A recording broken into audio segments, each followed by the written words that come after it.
What's good, everybody? It's UturnCrobat here, U-turning into today with another random ass battle. So, my battle is going to be going against Rapture, Max Rapture. If you don't know who he is, his link will be down in my description. This is going to be just a fun little battle. He was like, Brad, fight me, and I'm like, oh, okay. And so we went up, we're gonna battle. And so I'm bringing just a random ass team: Gastrodon, Skarmory, the Golisopod, Gengar, the Magearna, and the Alolan Golem. He's bringing Coco, he's bringing Latios, he's bringing another Magearna, Dougie, that Tangrowth, and that fucking ass Haxorus. Now this battle was, I'm just gonna, I see a couple leads here, man. I see a couple leads here. He could potentially lead a Coco, he could potentially lead Dougie, he could potentially lead Magearna. The reason I say Magearna is because, if I'm not mistaken, I probably am, I have to double check, I don't ever use Magearna, but I think it gets rocks. I'd have to double check like I said, but that could be a potential lead if he wanted to set up rocks. I know Dougie gets rocks, so that could be a potential lead as well, but I'm 90% sure he's not going to lead with a fucking Dugtrio, because he wants that later in the battle. So I was figuring that he's going to be leading with a Coco. Now, let's see if my goddamn prediction was correct. Because if it is, then I will be sitting pretty. And if it isn't, then I'll have to work my way around a goddamn Coco. I'm leading my Gastrodon Bath Bombs because, like I said, I do predict that Coco. And I do predict correctly. He is in fact going to lead with said Coco. And at this point in time, obviously I knew he wasn't going to be going for a Thunderbolt or anything like that. He's going to be going for a U-turn, which U-turn is a better choice than Volt Switch, I have learned. Now, I am predicting that goddamn Tangrowth to switch the fuck in. I'm going to be going for a safe Toxic because this goddamn Regenerate Pokemon is going to be a pain in my ass if I don't Toxic it now. So I'd rather poison it now than have to deal with it later on in the battle. I know right now, because he has no Rapid Spinners, he has no Defoggers. I really want to introduce my team. Like, I kind of wish that I had in the beginning of this battle. Fucking stupid. Anyways, so yeah, I am going to at least try setting up my rocks later in the battle. Hopefully I can set up my spikes as well. But I'm switching out because I don't want to deal with this Coco anymore. He knows that I'm going to be staying in. I actually, to be fair, I actually should have stayed in. I wasn't sure. He actually did predict me to switch out, which is great on his part. I'm able to live with a Sturdy. The reason why I didn't mind getting hit with a T-Bolt is because I did want to set up at least one layer of spikes. I wanted to try preserving Skarmory a bit longer, so I am going to switch out. I can try foddering off later if I have to. I am going to be going back into Bath Bombs, because if he's going to be locked in, and because at this point in time, I haven't seen what item he is. If he wants to bluff being choice, and he could, I guess, be Expert Belt, but I haven't seen the Life Orb. So I'm going to just assume he is locked in, and I'm going to go into Gastrodon. I am predicting him to switch out, however, so I'm going to be going back...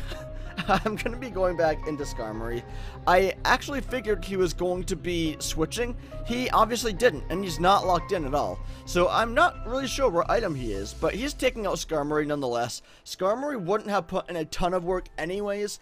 He does have that fucking Tangrowth in the back, but I have other mons that can kind of deal with it.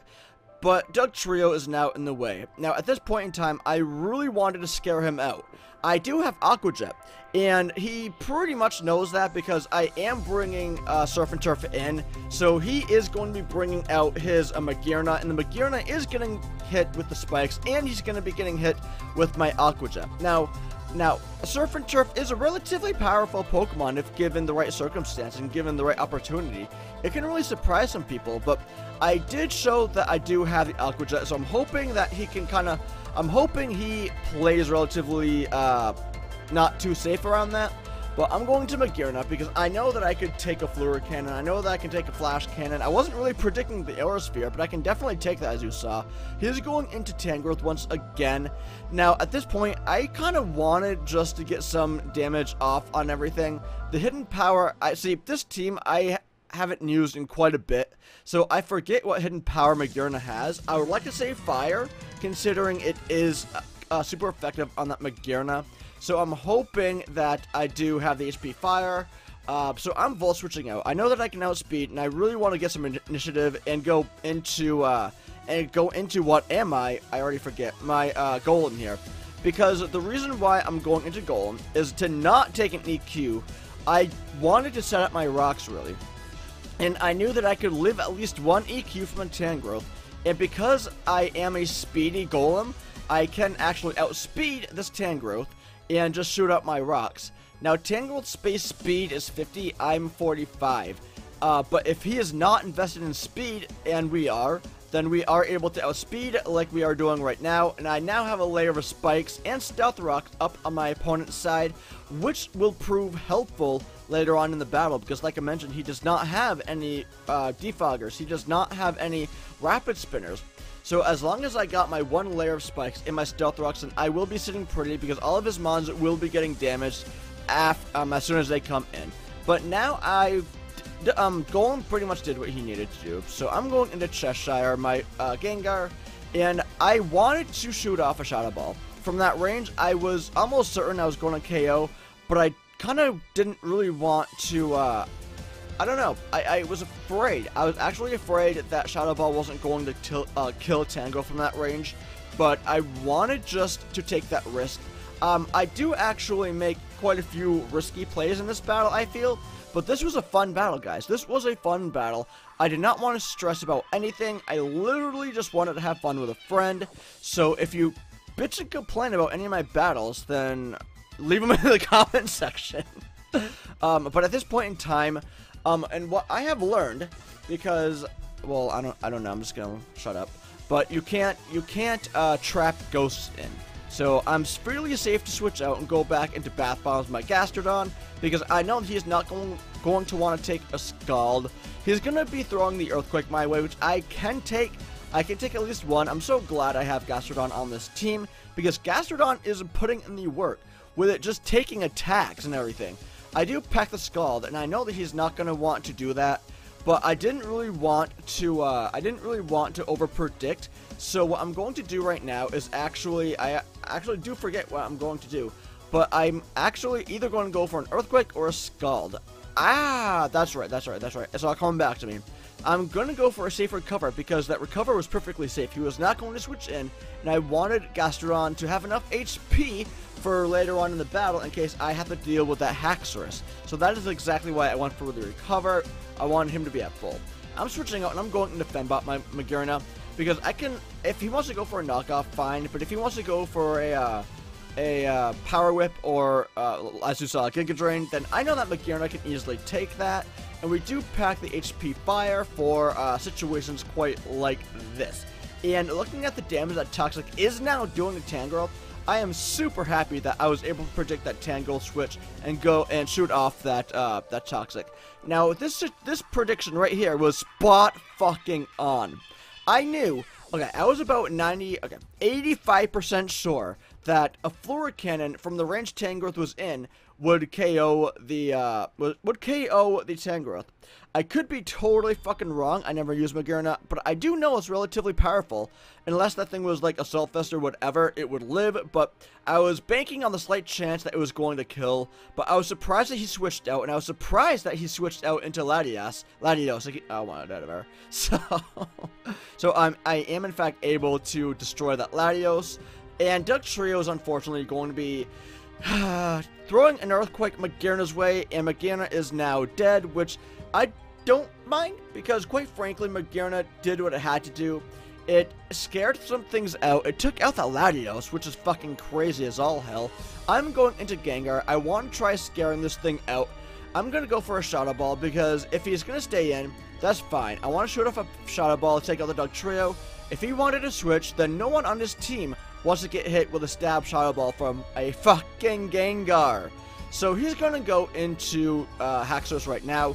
The Pokemon that I've been worrying about this whole goddamn battle. This thing could destroy my team if he went for a fucking Dragon Dance. He could potentially sweep. Right now it's about 3-3, and I don't want to be swept. But the reason why I did go for a recover earlier on in the battle on Gastrodon was for situations exactly like this, because I wanted Gastrodon to be able to deal with this Haxorus if it wanted to set up. I could live one Dragon Claw, and I didn't really want, I really did not want Haxorus setting up more than one Dragon Net, simply because Gengar can only outspeed if Haxorus is at +2, or +1, I think. So I really did not want this Haxorus D-dancing a lot. So luckily he didn't, but I want to pressure this fucker. I want to pressure this fucker! I do. If he's gonna fucking Dragon Dance in my goddamn face, I want to pressure him by earthquaking, by getting some goddamn damage on this goddamn Haxorus. He's gonna go for a Dragon Dance, which does look scary, but I am able to live that and shoot off another earthquake and take out this fucking Haxorus, which was scary as all hell, because, like I kept saying, he could sweep our team if he went for like a +2, or I mean a second Dragon Dance or even a third Dragon Dance. He could just sweep our team. That would have posed a huge problem, so it would have been annoying as well. He's gonna go into young Pickle the Tangrowth. At this point in time, honestly, I am safe to go for a free recover. I'm so glad that I have my Rocks and Spikes up, because now Tangrowth is going to be getting hurt even more. He's going to go for a knockoff. I figured he was going to be going for a knockoff. If he wasn't, then I was kind of sacking Gastrodon off, because like I mentioned, I have, well actually I don't think I mentioned, but I do have a Scarf Gengar in the back. The reason why I'm going for Earthquake is because I want that Toxic to wear Tangrowth down, and at the same time, I know that I can live a knockoff if that's what he wanted to do. I'm not really sure why he didn't go for a Giga Drain. I mean, that could have taken Gastrodon out as well, and he could have regained some HP, not that it really mattered, because the poison would have racked up and potentially killed him anyways. But I'm going into Surf and Turf. I want to get an Aqua Jet off. The reason why I want to get an Aqua Jet is because on the slight chance he wants to switch into the Koko, then I want to get some Aqua Jet damage off, so then I can actually be freely, so I can just be comfortable going into Gengar and shooting off a Sludge Bomb. Even though the Rocks and Spikes are going to be hurting the Koko, I really wanted to get some Aqua Jet damage off, so I am going to be going for that momentarily, because I wasn't really sure. I wasn't really positive if at full the Koko could live a Sludge Bomb from the Gengar. I honestly really don't think it would have, but I didn't really want to play that game and have him live and have him take out the Gengar. I wanted to play it safe and do what I had to do to secure my victory. So because I did shoot that Aqua Jet his way, I am now comfortable knowing that my Sludge Bomb from that range will in fact kill the Koko. So that was my game plan through that. I wanted the Aqua Jet to bring him down to a certain amount of HP where I did feel comfortable knowing that the Sludge Bomb was going to kill. But my team, guys, the Gastrodon, Skarmory, the Golisopod, I think I already mentioned these mods in the beginning of the video, but I haven't used this team in quite a bit, and I know that Max's team is more OU than mine, but I am so glad that I was able to showcase what some of these Pokemon are able to do. Yeah, a lot of people may have used all of these Pokemon, but some of the people may not. Some of the people watching, if anyone is watching, probably have not used the Golisopod. Maybe some of them haven't used Magearna, Alolan Golem. But on that note, I am glad that I was able to showcase what they're able to do. I just wish Golisopod was able to put in more work. All I really needed it to do in the end game was shoot off those Aqua Jets. But he did have the Liquidation. He did have the Leech Life. So I potentially could have used those, but I wanted to play it safe. But on that note, this was a fun battle, and I actually love battling Max. I really did. He's a good battler. He's a great friend of mine. And if you guys want a good battle, then I highly suggest you go check Max out. He will be uploading battles he has with his followers and everything. So if you want to be showcased on his channel, then make sure you go follow him. If you want to be showcased on my channel, then go ahead and follow me, subscribe to me, and ask me for a battle, because I'm always willing to have a battle. As you see right here, we did have a fun battle against Max, but I am going to get the hell out of here. I hope all of you have a great day, and I'll catch all of you all on the flip side.